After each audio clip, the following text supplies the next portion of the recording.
What's up, guys? I'm gonna keep this video really short and to the point. Today on my F-150, I'm gonna be putting on this JLT 3.0 oil catch can. I'm just gonna put it on there, and then whenever I get my oil change, I just had it changed, so in 4,000 or 5,000 miles, whenever I do it next, I will update the video and show you what I've got in there. Just for reference, I pulled off my intercooler just now, and this is what I found in there. So definitely in need of an oil catch can. I'm gonna clean out the intercooler and then we'll get started on putting this on. So in the JLT box, it comes with very nice instructions. Even printed in color, detailed pictures, but obviously if you're watching this video, you're probably not reading the instructions. So these are the tools. The instructions tell you what tools you need. A 10mm socket. Doesn't say you need this, but a tool to pop clips off.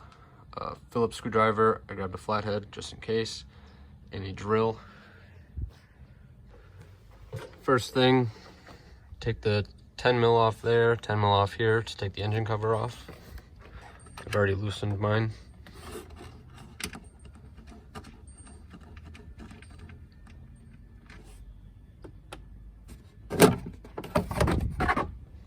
Right off. The line we're going after right here is this Pcv line. I cleaned it off to make it a little easier for you guys to see where that is. It's coming directly off the intake and over to the valve cover over here. Ford made it really easy with these clips.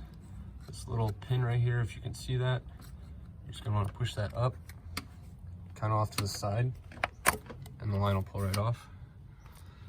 This one's on the back side, so I really can't show you. And just like that.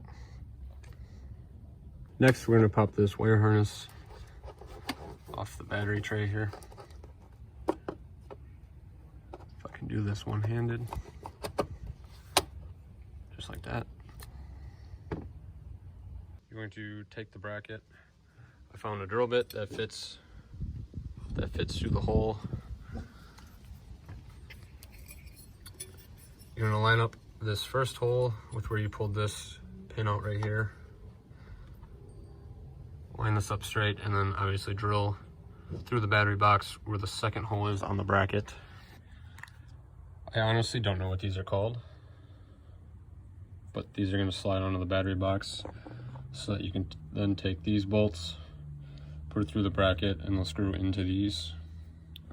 Flat side faces up, obviously. Here's what the bracket looks like. Bolt it on. Next, we're going to take the catch can. The 90 degree is going to go towards the cab. The 45 is going to come towards the front of the truck.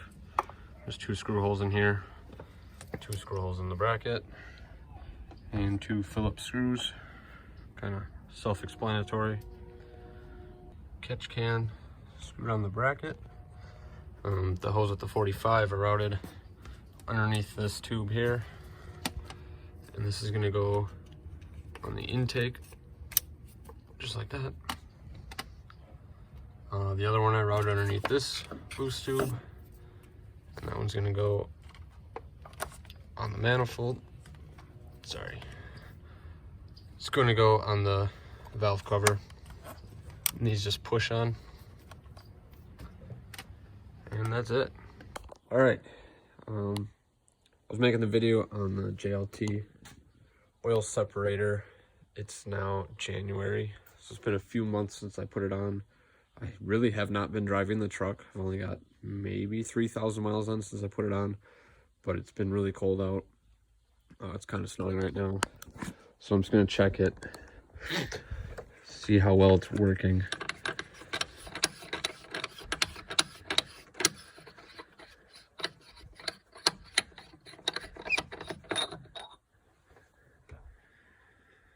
Definitely not good. I mean, good that it's working, but not what you want going back into your motor. So yeah, I'd say it works good. Definitely worth the money. Since then, I've put on this Afe Intake. I've got maybe 100 miles on the intake, so I'm gonna see how much the intake affects this, if any. It shouldn't, but we'll see.